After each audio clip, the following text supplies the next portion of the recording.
현재 이 제품은 레노버 700-15ISK 품명이네요.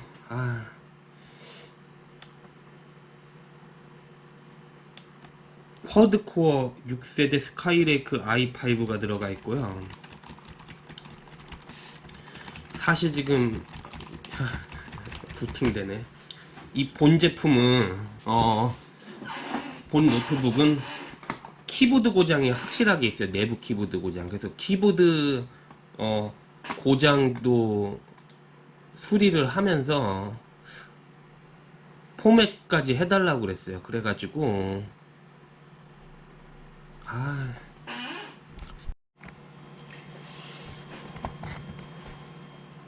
본 제품은 레노버 아이패드 700-15ISK이며 키보드 고장이 있어서 키보드를 교체하기 전에 포맷까지 해주셨으면 하는 그런 고객님의 바람이 있으셔서 포맷을 진행하도록 하겠습니다. 우선은 이거 영상 컨텐츠를 만드는 것인 것만큼 순정 세팅 방식에서, 즉 초심자분들이 따라 하실 수 있는 그런 상황을 상정을 해서 자료를 만들고, 그 다음에 제 방식대로 커스터마이징 이미지로 해결을 해서 마무리를 할 것입니다. 일단 인포메이션에 700-15ISK라는 거 나오고, 그리고 이제 들어가 있는 CPU가 i5 6300HQ 6세대 스카이레이크 4코어 4스레드 쿼드코어가 들어가 있습니다. 노트북 이때 한 4세대, 5세대, 6세대, 7세대 이런 것들 중에서는 끝에 HQ자가 들어간 거는 저전력이 아니기 때문에 성능이 나쁜 게 아닙니다. 그리고 메모리는 8기가고요. 저장 장치는 이제 NVMe 128기가하고 1테라 일반 하드디스크가 들어가 있습니다. 뭐 컴피그에서는 뭐 볼 거 없고요. 그래픽 디바이스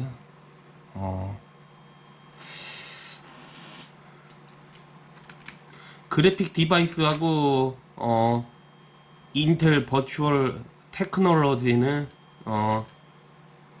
활성화를 시키는 게 나은데, 근데 이분의 경우에는 굳이 그럴 필요는 없어 보입니다. 왜냐면은 거의 문서나 뭐 전산 페이지 위주였거든요.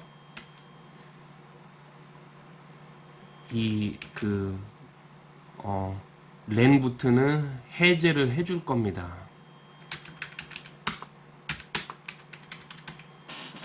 그리고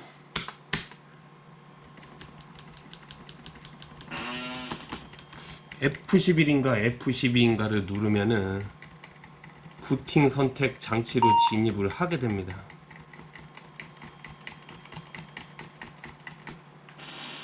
잘 들어왔습니다. 일반 하드에 있는 내용은 지우지를 않을 겁니다. 왜냐하면 거기선 D 드라이브로 활용을 했었고요. 네. SSD만 지울 겁니다. SSD 근데 상태 이상은 지금 뭐 새벽이고 시간도 널널할 수도 있고 그러니까 제가 잠만 좀 조금 자면 되니까 표면 검사까지 한번 진행을 해 보도록 하겠습니다. 까짓 거 128기가 밖에 안 되니까요.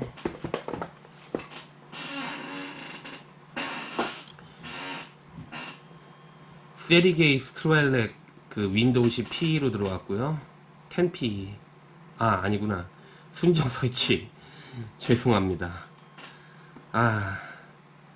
그러면 지금 이게 순정 설치예요. 이게 제가 앞전에 첫 게시물 때 A서 A52로 다시 45 페타 거기서 작성하려고 컨텐츠 만들려고 그때 거기서 쓰였던 USB를 지금 여기서도 쓰는 거거든요. 거기 처음에 어떻게 해야 USB에 윈도우 10 설치 소프트를 작성을 할 수 있는지 내용이 나와 있습니다.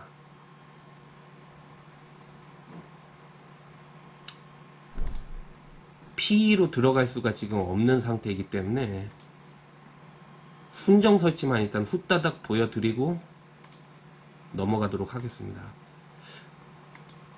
처음에 이 상태였는데 지금 아마 이거 원래 프리도스 형태였던 것 같아요. 그래서 제품 키가 없음으로 하고 프로, 물론 정품 따로 보유하고 계신다면은 그 보유한 거 소프트 내용에 부합하는 걸로 고르면 되겠습니다. 지금 이제 드라이브 0하고 1이 제가 생각한 거하고는 좀 다르게 되어 있습니다. 0이 SATA 맨 앞에 포트, 그 일반 하드디스크가 지금 온 상태이기 때문에 SSD를 지워야 되니까 이 드라이브 1 영역만 지우겠습니다.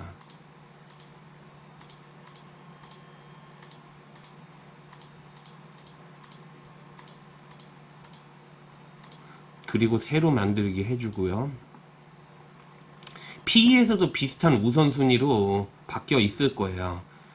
그래서 위넨티 셋업이나 그 아크로니스 트루 이미지를 하게 된다고 하면은 여기에다가 깔면은 안 되고 두 번째 영역의 드라이브를 골라서 분별 있게 해줘야 되겠죠.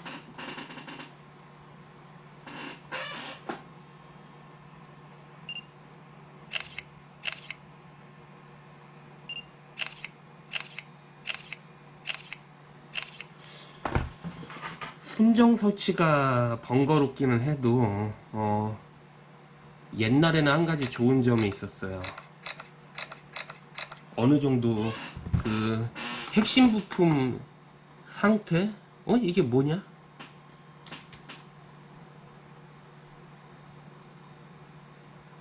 이게 뭐냐?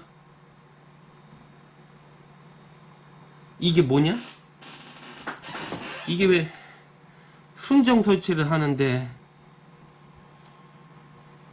꺼졌니?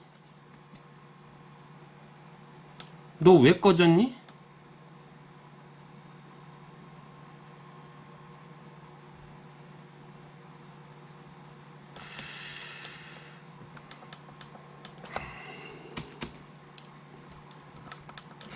이거 마치 배터리가 떨어져서 저기 된 것처럼 보이는데, 이거 충전 접지 상태가 심히 안 좋으네. 그럼 저 다시 포맷 시도를 해보도록 하겠습니다.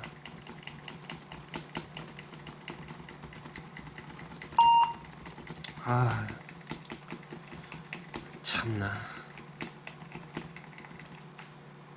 응?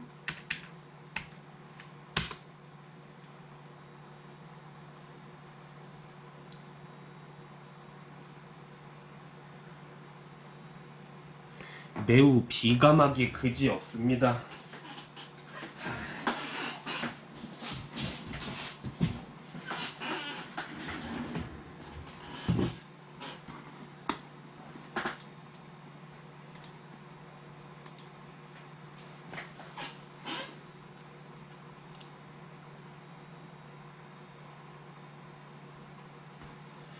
이거 그대로 올렸다가는 욕먹을 것 같은데요.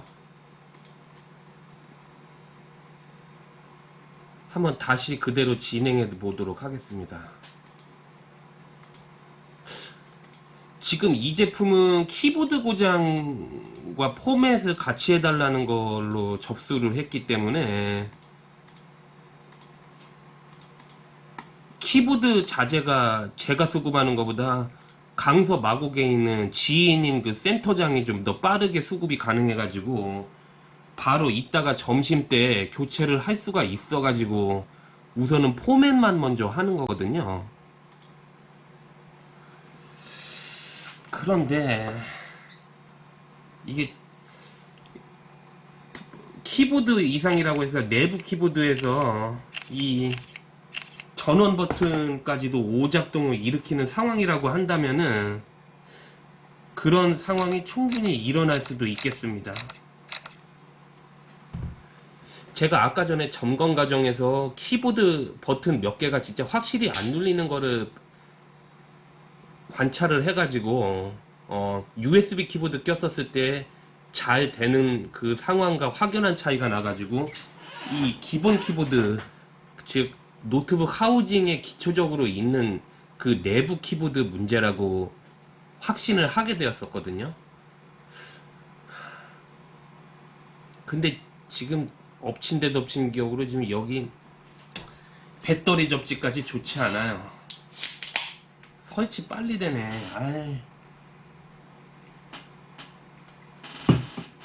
아이 참네.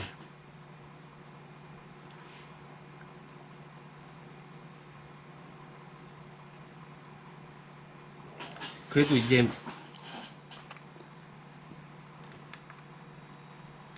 6세대 스카이레이크 i5가 성능이 괜찮은 거예요. 이게 저전력이 아니라 HQ가 들어간 거 가지고 듀얼 코어 2코어 4스레드 이하가 아닌 4코어 4스레드니까 그나마 그냥 SMT가 달려져 있지 않을 뿐이지, 그래도 4코어 4스레드면은 윈도우 10에서 그럭저럭 쾌적한 구동을 기대할 만합니다. 다시 시작. 순정 설치 방식으로 진행을 한다면은 이렇게 됩니다. 이제 좀 몇 가지 이제 뭐 이름 넣고 저기 하는 것만 끝나면은 바로 바탕화면 나올 거예요.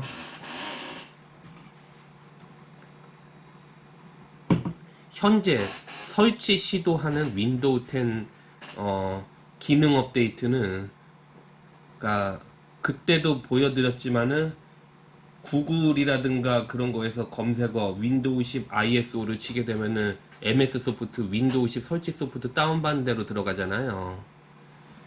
이게 뭐냐? 거기서 나와 있는 게 최근 버전 위주로 나오는데, 즉 작동 기준 최신인 21H1이 들어가 있습니다.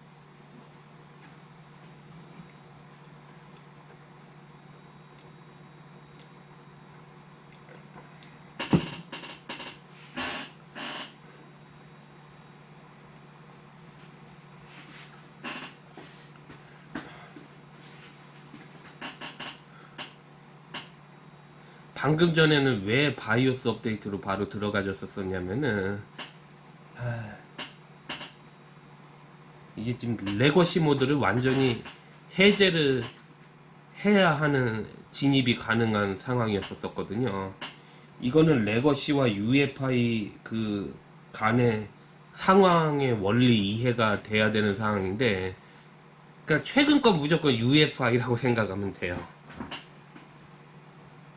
뭐 2015년도 말이나 2016년도 초에 나왔었을 6세대 i5 노트북이겠지만은 거진 이제 4세대 이후부터는 UEFI가 지원된다고 생각하면 될 겁니다.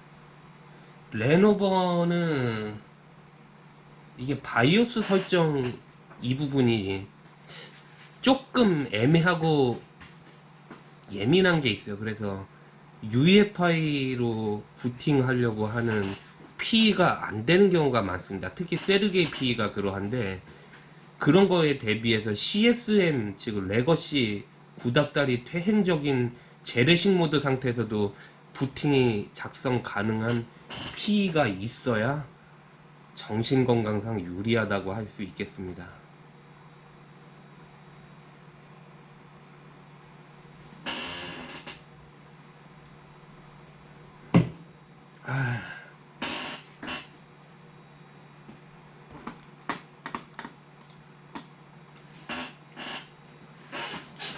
지금 이 제품을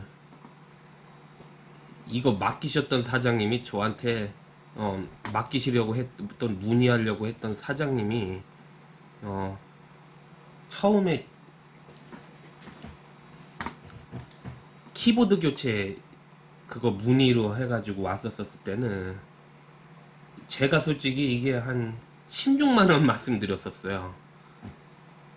왜 그러냐면은 이거 자재값이 한 85,000원 그 정도까지 갈 수 있거든요.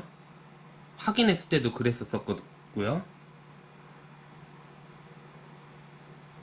그러니까 이제 85,000원이면 이제 노트북 키보드 치고는 단가가 좀 나온다고 생각할 수도 있기는 하겠지만은 이 자체에 리벳이 걸려져 있기 때문에 그냥 정신건강상 유리하게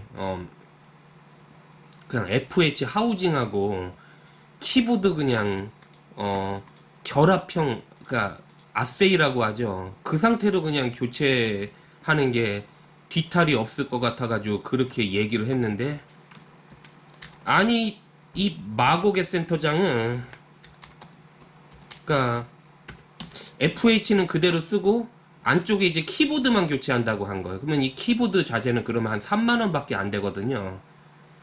그래서 이제 11만원에 가능하다고 하고 안내를 하니까 이 사장님이 이 레노버 이 사설센터장한테 맡기고자 했었었는데, 이 고객이신 사장님이 계신 데는 100옷이고 시흥 100옷, 그리고 이 센터장 있는 데는 이게 서울 강서 마곡이다 보니까 이 고객님 입장에서도 가기가 싫은 거지. 그래서 저한테 맡기려고 하다가 뭐 급하다 어쩌다 말씀을 하시다가 이거랑 동종의 노트북 가진 분 제가 하려고 하는 과제가 헷갈린 게 있어요. 그래서 제가 안내를 잘못해드렸어요. 제가 오늘 할 수 있다고. 근데 이제 문자나 이런 거 내역을 봐보니까 제가 생각했던 분이 아닌 이분이었던 거죠. 그래서 왜 강서센터 안 가시고 왜 내한테 전화하셨냐라고 물어봐 보니까 차마 강서에 가기가 좀 그렇다라고 해가지고 저한테 그나마 말씀을 하신 거였는데, 제가 착각을 해버린 거다 보니까 이거 일단 너무 미안해가지고 그냥 거의 이제 손해볼 생각하고 그냥 진행을 해드리는 거라고 볼 수 있겠습니다.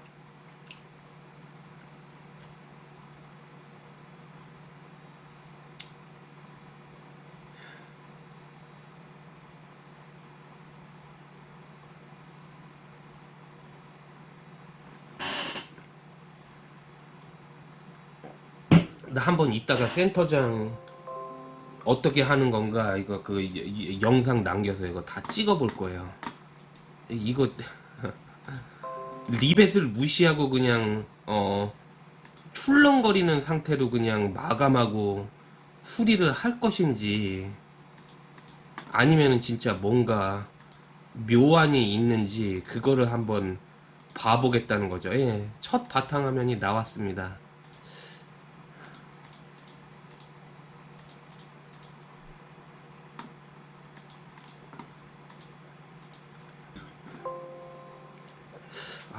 이 배터리 전원이 부족하다고 하네요. 그러니까 지금 이거 연결을 해놓은 상태인데 이런 상태인 거를 봤었을 때는 거슬려. 지금 뭔가 배터리 지금 아답터 지금 접촉이 잘 안 되고 있는 것 같습니다.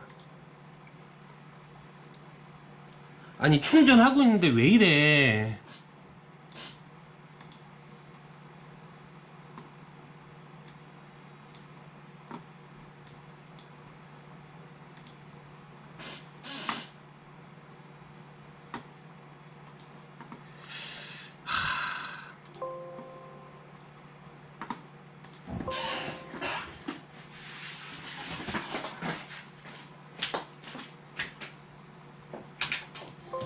아이 참. 이거 어댑터도 좀 문제가 있는 것 같은데요. 아 이거 참 참.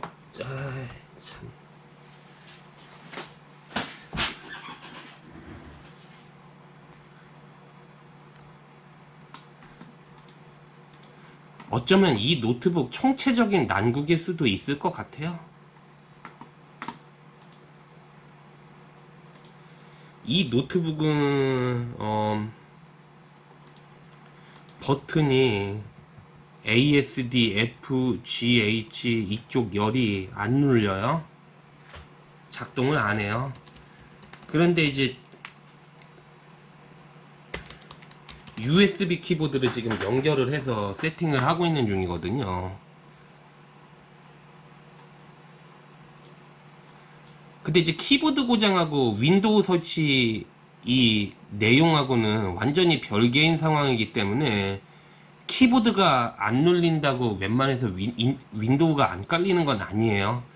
근데 물론 먼지 유입이 돼서 그 안에서 응고됐다라고 하면은 계속 눌리는 오작동 현상이 발생할 수 있거든요. 그 오작동 나는 부분이 정상적인 작업 진행을 불가하게 만드는 예민한 위치, 예를 들어서 화살표 버튼, 뭐 스페이스, 뭐 엔터, 뭐 ESC 이런 것 쪽에 있는 경우라고 하면은 USB 키보드를 끼게 된다고 하더라도 그 내 자신이 의도하고자 하는 그런 작동이라든가 그런 게 원활하게 안 되거나 거의 불가능에 가까운 먹튀 상태로 수렴할 수가 있어요. 그렇기 때문에 사실 노트북 키보드 고장이라고 한다면은 좀 애매합니다. 예. 그냥 본체 키보드 고장 난 거라고 하면은 그냥 키보드만 빼서 싹 갈아불면 되는데 노트북 키보드는 이게 본체에 박힌 거다 보니까 뜯어서 교체를 해야 돼요.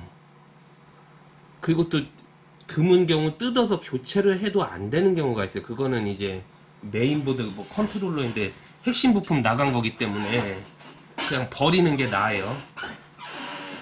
근데 이제 노트북 내 키보드 붙여져 있는 게 이게 부품들이 다 이게 통합적으로 단편 일률적인 규격으로 뭐 USB 다이소에서 파는 키보드처럼 단편 일률적으로 획일화된 게 아니거든요. 다 이게 노트북 부품 제품명마다 다 다르잖아요. 모양도 다르고 뭐 키 배치 뭐 사이즈 뭐 레이아웃 이런 게 다르다 보니까 결론적으로 부품들 그러니까 노트북 키보드라고 하면은 각 제품별로 천차만별이라고 각양각색이라고 생각을 하면 되기 때문에 어느 하나 구했었을 때 그게 다른 제품에서 호환될 가능성이 거의 없다고 봐야 돼요. 그래서 노트북들은 그러니까 내 자신이라든가 업자들이 뭐 공장도 아니고 찍어낼 수가 없다 보니까 결국에는 부품 유통하는 그 직구 대행하고 이런 도매업체들 이런 데에서 구매를 할 수밖에 없어요. 그때는 좀 많이 번거롭고 그리고 또 이제 데스크탑 키보드 교체하는 것만큼 이제 간편하지 않은 경우가 많다 보니까 비용이 짐장하는 것보다 좀 많이 나올 수밖에 없어요. 그리고 이게 또 더 어렵게 만드는 게 뭐냐면은 일부 제품 부품들 같은 경우에는 바로 못 구해요. 그러니까 얘네들이 직구를 해야 구할 수 있다라는 얘기죠. 그러면 한 일주일 정도 더 기다려야 되는 경우가 필요해요. 그래서 그런 부분이 좀 노트북에서 이제 키보드나 이제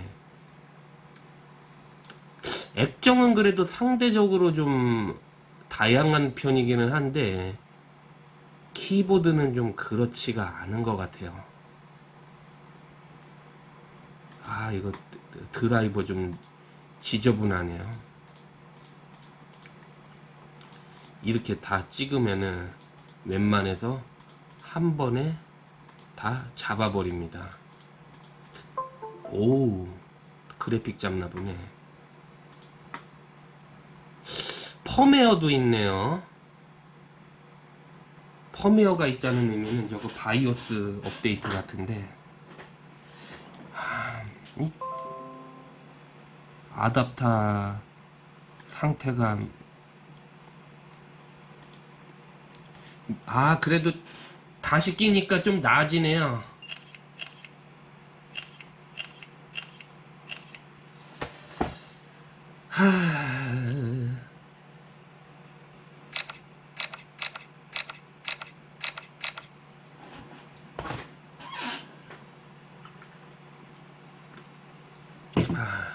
지금 제가 매우 쑥스럽고 죄송하게도 맥주 지금 3캔째를 마시고 있는데, 이 장치 드라이버 끝나면은 지금 이거는 리부팅을 하고 PE에서 제가 주로 하는 커스터마이징 세팅 방식으로 다시 시도를 한 다음에 마무리를 하겠습니다. 물론 그 전에 여기에 이제 저장 장치 이상 가능성을 상정해가지고 한번 HD 튠 크리스탈 디스크 인포 빅토리아 HDD SSD 이걸로 표면 검사를 해볼 거예요.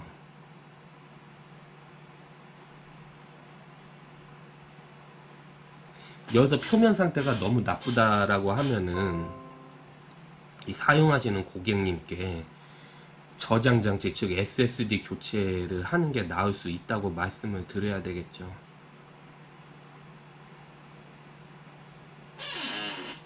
물론 안 그래도 될 수도 있어요. 그냥 SSD 버리고 그 일반화드로만 쓰는 방법이 있을 수도 있는데, 그럼 한 부팅 시간만 한 4, 5분 넘게 걸리는 것만 좀 있겠죠.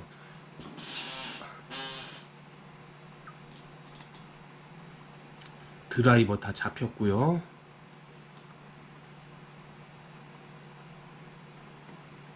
이 USB 장치 이게 뭔지 모르겠네. 무슨 마우스 같은데.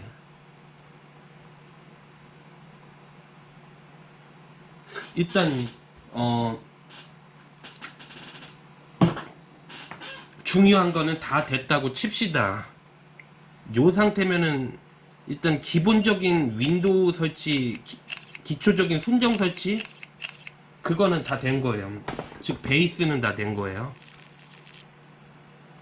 근데 저는 보통 제 실전에서 쓰이는 그 고객님들이 필요로 하시는 그 응용 프로그램이라든가 업데이트 이런 거 전부 다 풀 세팅, 최저가 세팅, 마감된 상태로 갖다 드려야 되기 때문에 요 상태에서도 그 고객님한테 갖다 드려야 되는 그 상태로 마무리 지으려면은 해야 할 게 앞으로 더 많거든요. 그때는 이제 순정 윈도우 10 설치 끝난 거가 저희 입장에서 그 서비스 임무가 끝난 거를 의미하는 거는 결코 아니라는 거죠. 일단 순정 설치, 윈도우 10 설치 본 제품에 대한 거 끝낸 거는 여기서 일단 마무리를 짓도록 하겠습니다. 그리고 이제 커스터마이징 세팅 방식으로 다시 하겠습니다. 이제야 되네. 나 아까 전에까지 이거 배터리 과열 때문에 되지 않아 가지고 애를 먹었는데, 지금은 이 700 레노버 700 ISK 몇이었더라?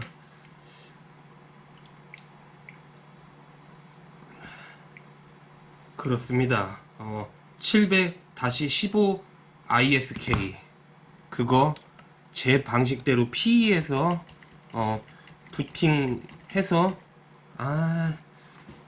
커스터마이징 이미지로 해결하는 거를 마무리해 드리도록 하겠습니다. 이게 왜 마우스가 또 왜 안 돼?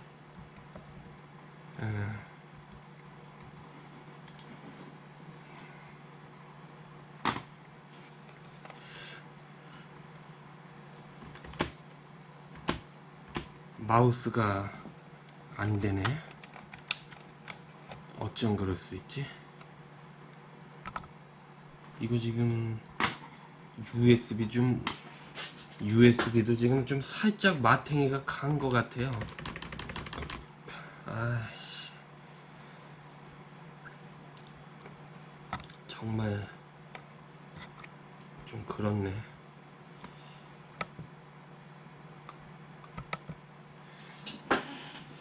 시프트 키를 누르고 다시 시작을 할 겁니다.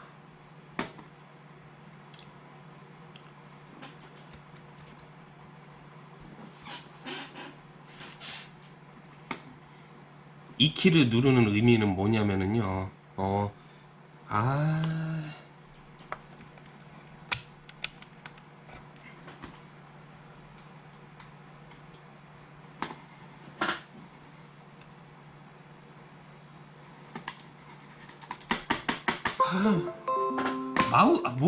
마우스가 왜 안 돼? 나 이제 되네, 이제 돼.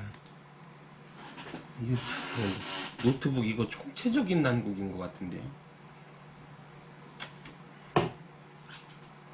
이렇게 나와야 되는데 말입니다.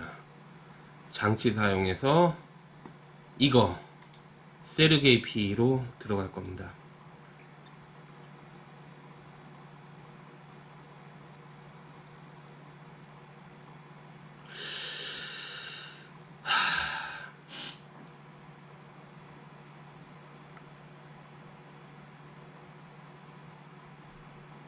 이거 이쯤 되면 욕 나오려고 하네요.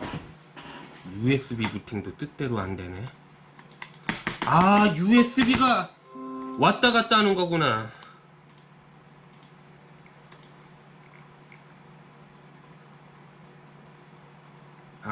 진짜.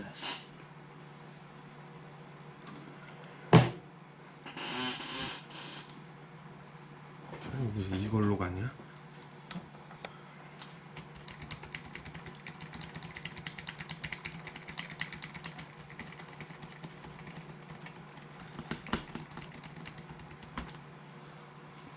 이 노트북 제가 봤을 때는 좀 심각한데요.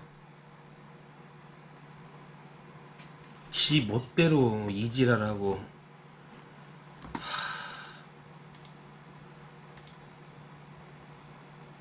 방금 전에 왜 절전에 저 동그라미가 나온 거지?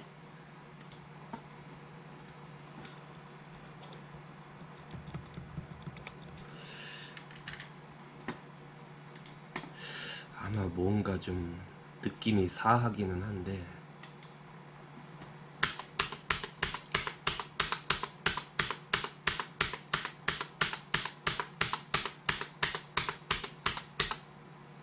이제야 세르게이 P로 부팅이 되네.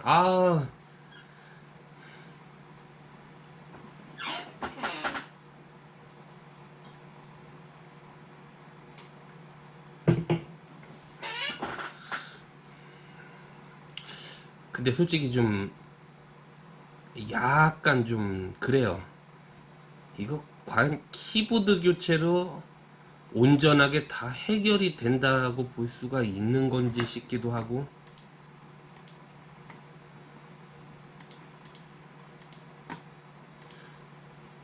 그래도 일단 방향은 확실히 정해졌으므로 제가 원래 했던 방식으로 포맷을 할 겁니다.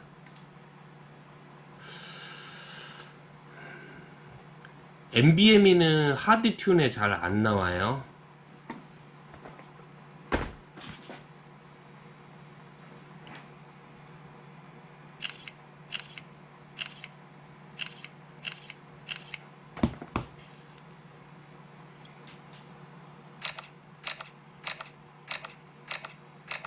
그럼 이거 크리스탈 디스크 인프로 가서 볼 거고,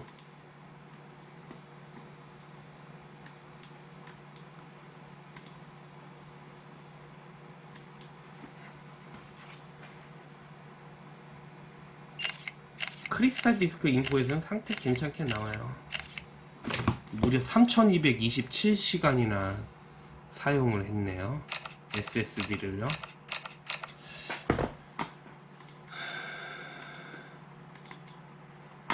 이건 일반 하드인데 여기 백업 내용 있고 일반 하드는 안 건드려요. NVMe 한번 지웁니다. 그리고 빅토리아 한번 돌립니다. 빅토리아는 현존하는 저장장치 선택 체크 점검 유틸 중에서 그럭저럭 이게 신속성과 그 정확성, 퀄리티 이런 거를 다 충족시킬 수 있다고 합니다. 그리고 뭐 빅토리아로 뭐 고장난 저장 장치를 고칠 수 있다고 해가지고 제가 만져 보기 시작한 그런 부분도 있는데, 사실 엄밀히 얘기하면은 빅토리아로 저장 장치를 고치지는 못해요. 그건 분명한 사실입니다. 근데 이런 건 있습니다. 내용이 삭제되지 않은 상태에서 읽기 오류가 발생했었을 때 리맵이라는 거를 해가지고 일시적으로 뭐 건질 수 있는 거는 건지는 시도를 할 수가 있는 것 뿐인 거고요. 그러니까 안 되는 걸 대기하고 죽은 사람을 살리게 하는 그런 획기적인 권능까지 부여되지는 않는다라는 점이죠. NVM이라 이 읽기 테스트가 진짜 엄청나게 빠릅니다. 이 정도 속도면은 표면 검사는 한 요쪽 이내로만 잡히면은 그럭저럭 쓸만하다고 말할 수가 있어요. 그러니까 한 여기 이내에 걸리는 거는 그러니까 불량이에요. 이 지점에 걸리는 거는 하나라도 나오면은 교체를 해야 정신건강상 이롭습니다. 그러니까 읽기 테스트는 이제 광속으로 끝나고 쓰기 테스트를 할 겁니다. 쓰기는 읽기보다는 느린 게 원래 맞아요. 쓰기에는 좀 나쁜 지표들이 검출되기는 하지만은 그래도 뭐 이쪽 이하로 나오지만 않으면 그럭저럭 괜찮아요.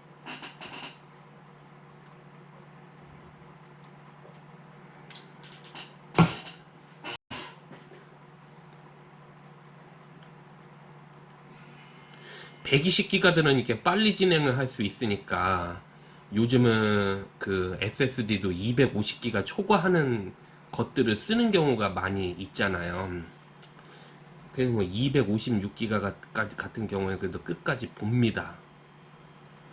근데 그를 초과하는 좀 대형 사이즈 같은 경우는 어떻게 하는 거냐면은, 그럴 경우에는 한 100기가 지점까지만 체크합니다.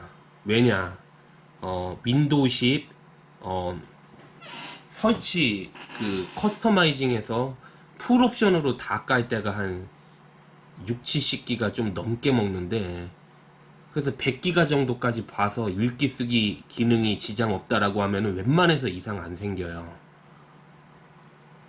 그리고 또 일반적으로 SSD 시스템 드라이브로 활용을 하게 된다라고 했었을 때 불량 표면이 앞부분에서 많이 나올까요? 뒷부분에서 많이 나올까요? 결론적으로 앞부분에서 많이 나올 수가 있어요.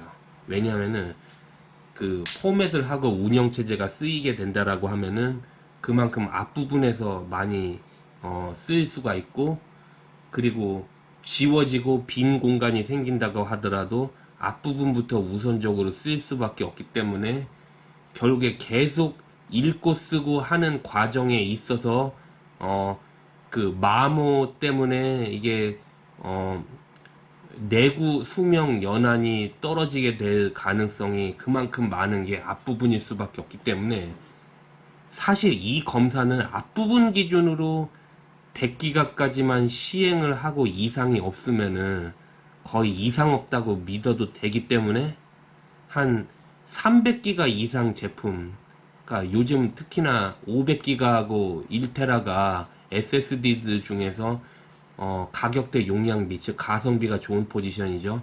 앞으로 그 대용량들이 점차 많이 보일 거예요.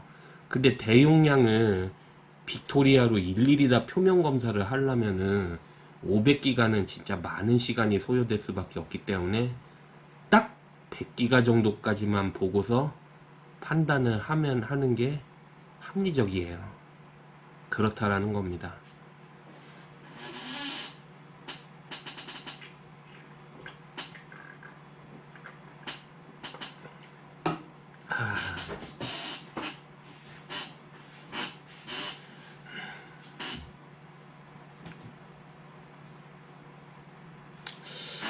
쓰기 기능은 읽기 기능하고는 다르게 현저하게 떨어지네요. 거의 바닥그램이죠. 읽기 속도의 거의 10분의 1 정도를 수렴합니다. 근데 이렇게까지 성능이 꼬지고 퇴행적인가 싶기는 한데요. 보통 NVMe 같은 경우에는 한 쓰기 속도가 읽기 속도의 한 절반 정도쯤 되는데, 새거 생짜 진짜 A급 제품 기준으로요, 제가 확인한 결과. 그런데 아까 전에는 막 1000이나 뭐 2000 뭐 이 정도 초당 메가바이트 나오는데, 여기선 지금 100번대에서 절절 기잖아요. 사실 이 정도 속도라고 하면은 거의 하드디스크, 일반 하드디스크보다 좀 나은 정도급이라고 볼 수 있고, MLC SSD 처음 나왔었을 때 그 초기 SSD 그 정도 갓 나왔을 때 속도와 거의 비슷한 그런 거거든요. 이런 경우라고 한다면은 본래 이제 부품 특성 때문에 그럴 수도 있을 것이고, 아니면은 이제 컨트롤러 문제 이런 것 때문에 그럴 수도 있겠지만, 뭐 좀 오래돼서 그런 거라는 거 외에는 달리 할 말이 없습니다. 근데 이게 불량이라고 말하기엔 좀 뭐해요. 근데 이게 만약에 요 쓰기 지표가 한 7, 80 이내로 나온다, 그러면 그건 불량이에요. 지금은 그냥 의향성 지표라고 생각을 하고, 그냥 뭐 여기서 뭐 더 볼 거 있나요?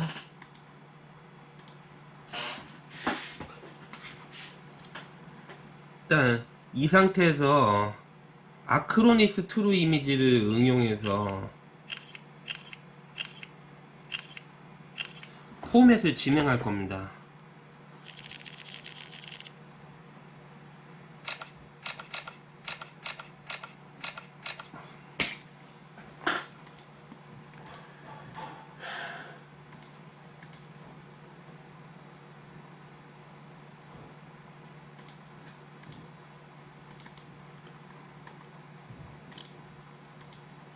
한 며칠 전에 작성을 해 놓은 게 있죠. 그거를 진행해 보도록 하겠습니다. 여기다가 하면은 망치겠죠. 진행을 하겠습니다.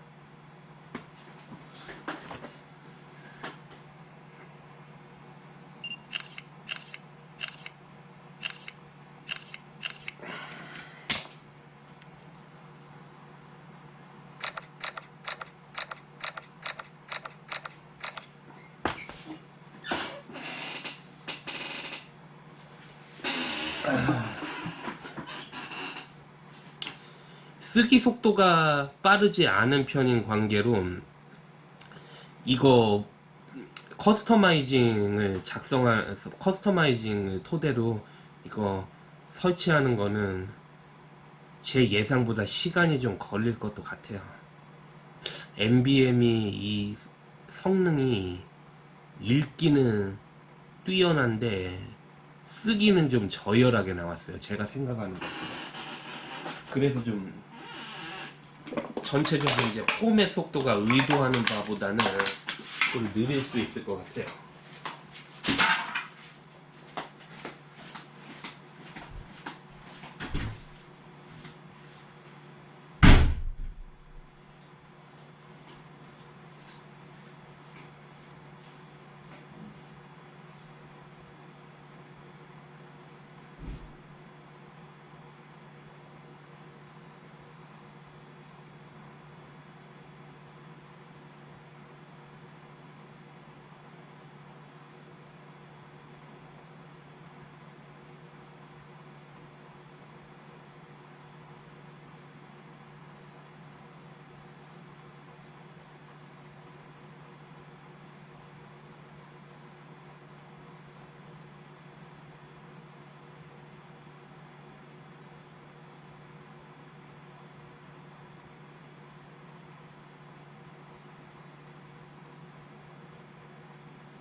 사실 아크로니스 트루 이미지는 우리 옛날에 그 MBR 그 구닥다리 때 그 XP나 윈도우 비스타 윈도우즈 초기 때 썼었던 노턴 고스트와 많이 유사합니다. 물론 이거를 잘 쓰면은 뭐 정분 백업도 된다라고 하긴 한데, 이게 정분 백업이라는 게 뭐냐면은 이게 작성한 거에서 새로 뭐 추가되는 게 있거나 뭐 업데이트를 했거나 그러면은 내용이 좀 약간 추가된 듯 달라지면서 확 좀 용량이 커지잖아요. 그 부분에 대한 차이만 정밀하게 반영을 해가지고 업데이트를 하는 거긴 하는데, 이 부분에 대한 거는 제가 아직 확인을 안 해봤어요. 귀차니즘 때문에 그런 것도 있겠지만은. 근데 이 그 커스터마이징 이미지에 있어서 정분 백업을 확실하게 한 거를 제가 어디서 봤었었냐면은, 그 윈앤티 셋업 하게 됐었을 때 그 윈 만드는 거 있잖아요. 여기에도 있는데, 나 마우스 왜 이러냐. 그니까 이 유틸이 있습니다. G이미지X요. 여기서 이 캡처, 어플라이, 인포 이런 거를 봐가지고 어떻게 하는 게 있어요. 어펜드를 했는데, 그거를 해가지고 커스터마이징 이미지 업데이트 새로 된 거 추가하고 그랬었을 때 내용이 달라지니까 그때의 정분 백업 한 거죠. 아크로니스 트루 이미지도 잘 응용하면은 있을 텐데, 근데 아크로니스 트루 이미지 할 때는 그냥 업데이트 나오면은 그냥 업데이트 나올 때마다 그 커스터마이징 그 이미지를 통으로 다시 만들고 작성하고 그래요. 근데 뭐 어차피 누적 업데이트가 나오는 일반적인 주기가 보름에서 뭐 3주니까 제대로 하나 만들고 나면은 뭐 그동안은 그렇게 신경 쓸 게 없으니까요.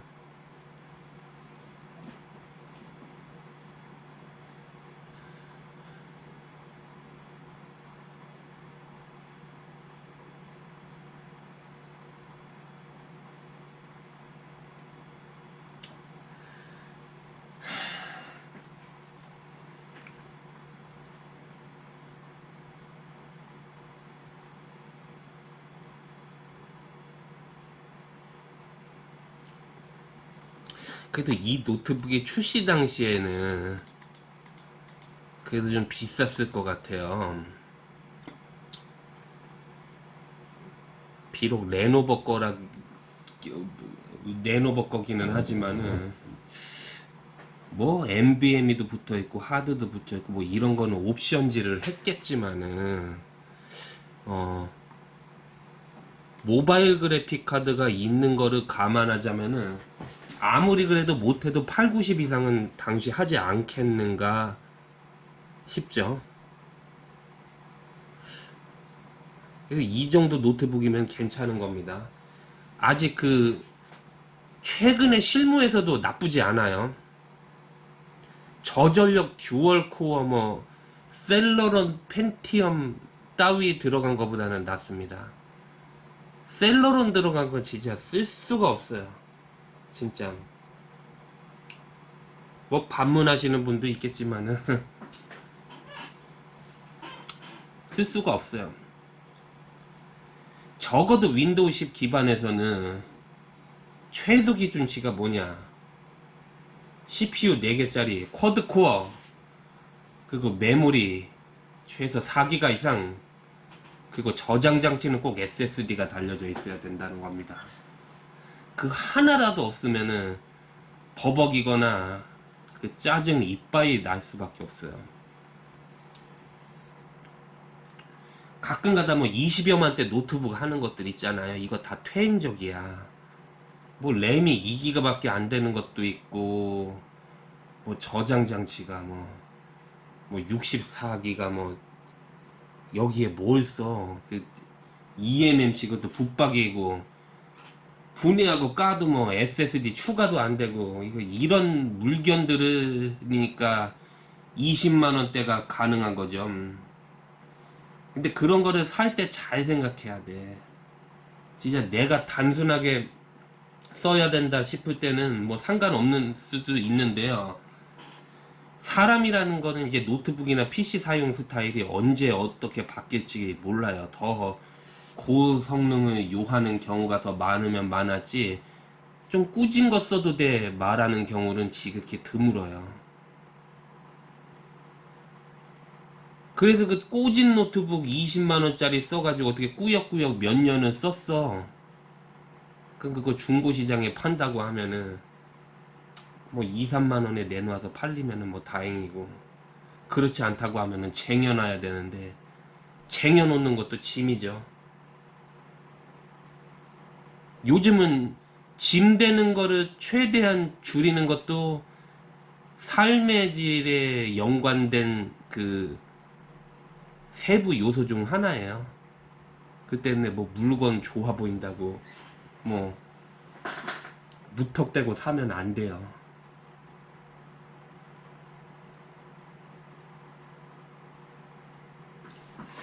네, 아크로니스 트루 이미지를 이용한 마이그레이션 응용 방식, 포맷 윈도우 10 설치가 다 됐습니다. 이제 이걸 끌 거고요.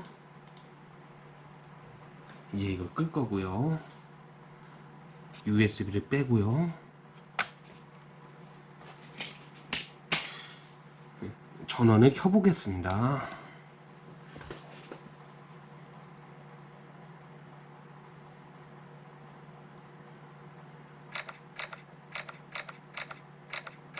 뭐 어떤 식으로든 윈도우 설치는 잘 될 겁니다.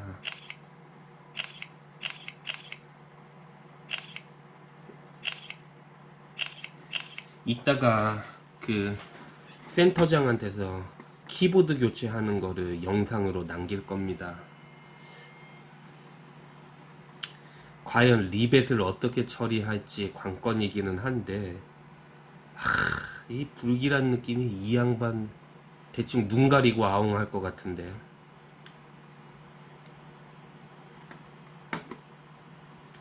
왜 그러냐면은 이게 레노버 일부 제품은 키보드가 리벳이 되어 있어서 그 리벳을 그 부셔줘야 교체를 할 수가 있거든요. 교체를 하고 난 다음에 그 리벳을 비스무리하게라도 구현을 해주지 않으면은 이제 본래 이제 키감이 안 나와요. 이제 출렁출렁 거려요, 물침대처럼.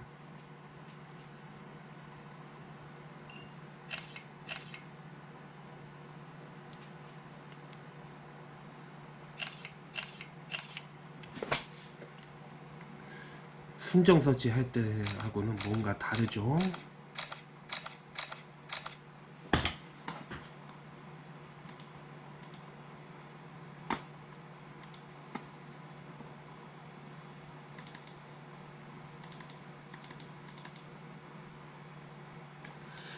아유,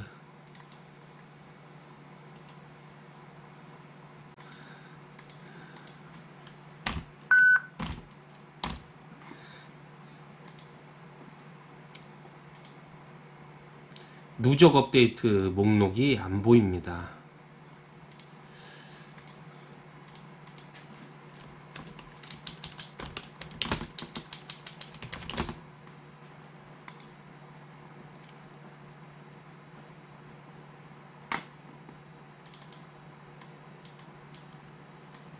업데이트를 해야 이 나머지 이제 누적 요소들이 다 정리가 돼요.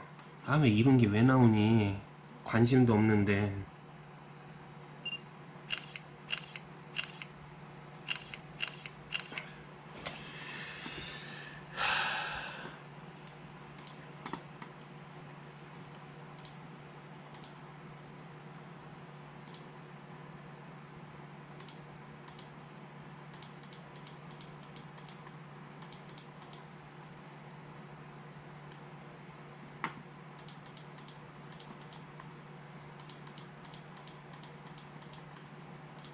이거 아마 펌웨어 업데이트까지 확인하게 될 것도 같습니다.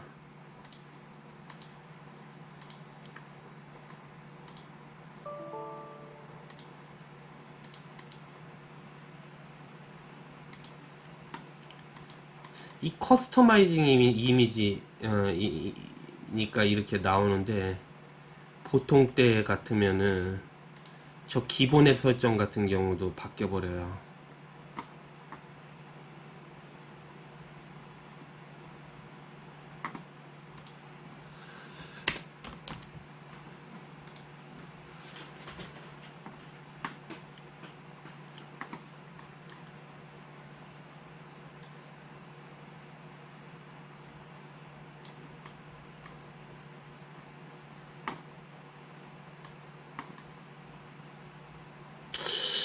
좋습니다.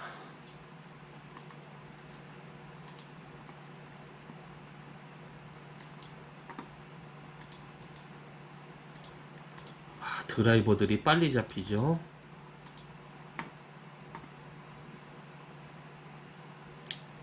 자, 웨일이 있고요. 그리고 크롬이 있습니다. 익스플로러도 있어요. 그 GP 에디트 상에서 설정을 해줘가지고 엣지가 먼저 뜨도록 지랄 안하게 최대한 신경을 좀 쓰기는 썼어요.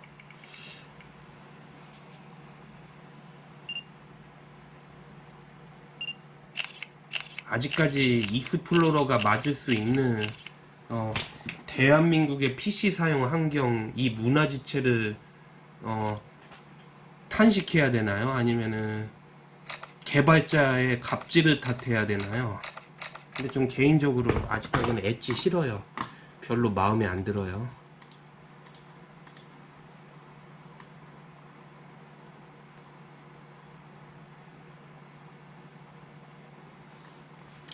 좀 걸리겠지만 좀 기다리겠습니다.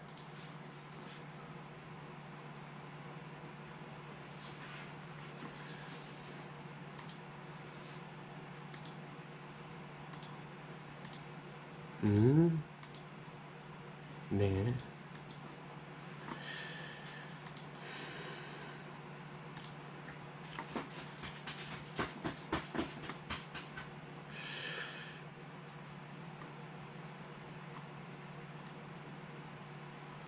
다시 시작하고 업데이트하면 또 좀 빨리 되는 경우가 있을 수 있습니다. 그렇게 하겠습니다.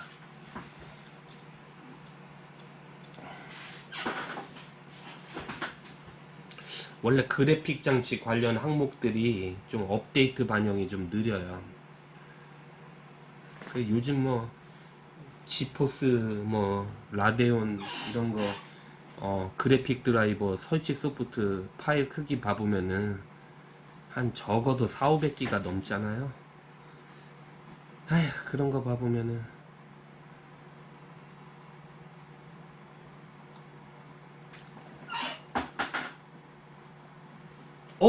여기서 이제 배터리 용량이 안 되니까 그냥 부팅 넘어가겠구나. 뭐냐?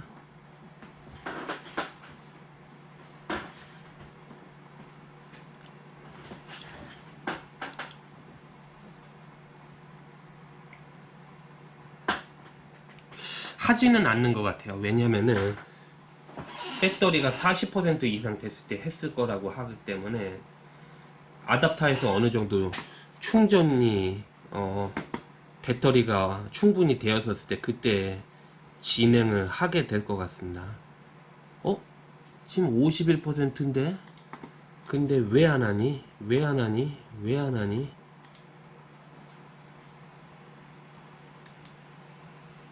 일단 뭐 업데이트를 그냥 그대로 진행을 해보죠.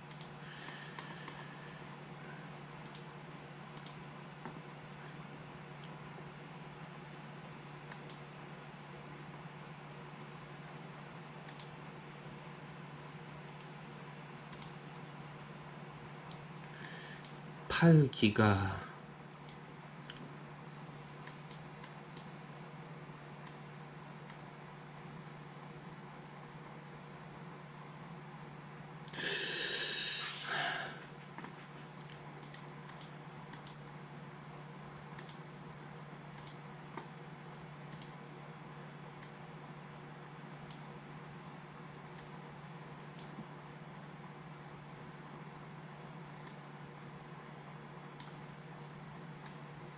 이 부분에 온라인 지원을 찍으면은 저희 페이지가 나옵니다.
장치 관리자 다 해결이 된 것 같네요.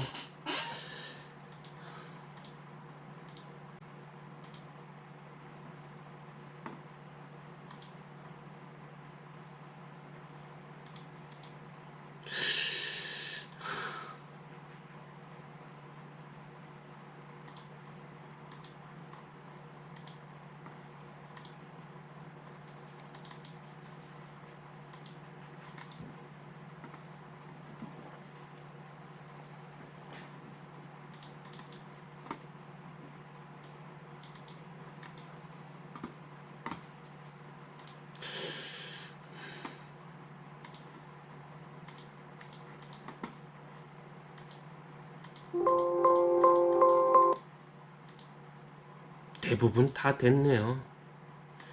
펌웨어 업데이트 어떻게 되나 좀 봐야지.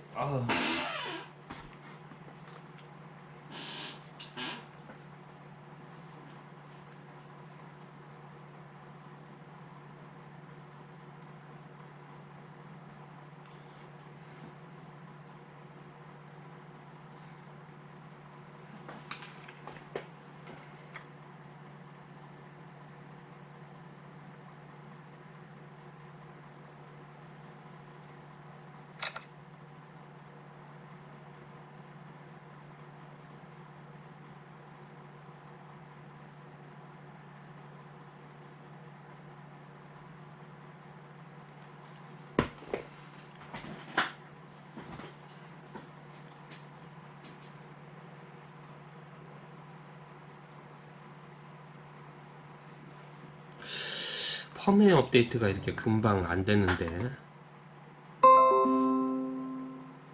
어쩌고 방금 전에 되지 왜 똥개 훈련을 시켜. 나 진짜 씨.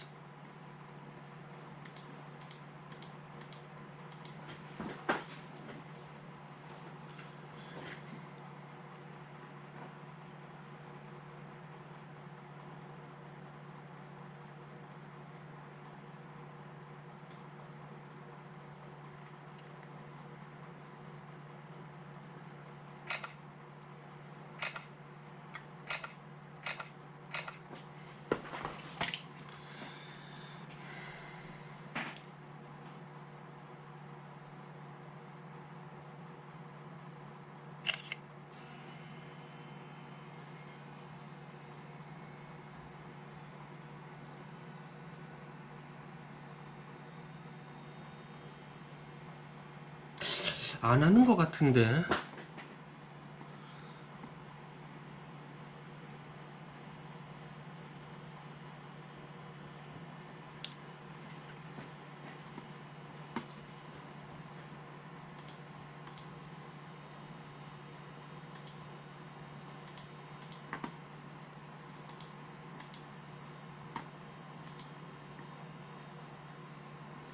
다 했는데. 네.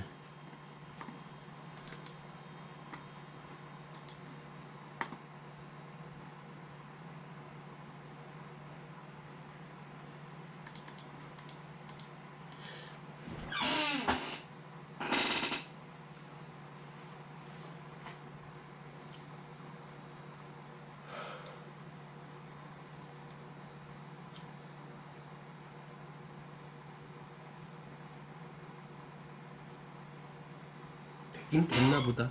안 뜨는 거 보니까. 네, 그러면은 진짜로 다 된 겁니다.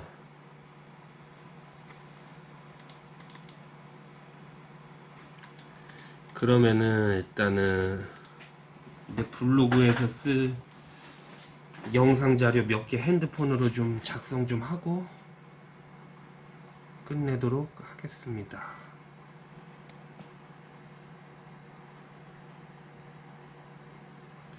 이렇게 빛이 나네.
장치 관리자.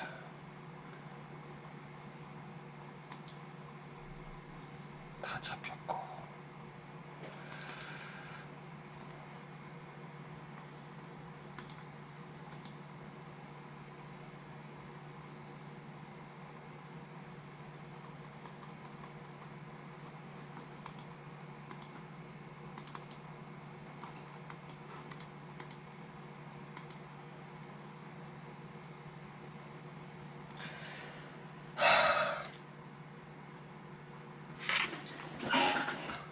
드디어 다 끝났습니다. 이만 순정 설치가 아닌 커스터마이징 세팅 방식으로 다 완료했습니다. 봐주셔서 감사합니다.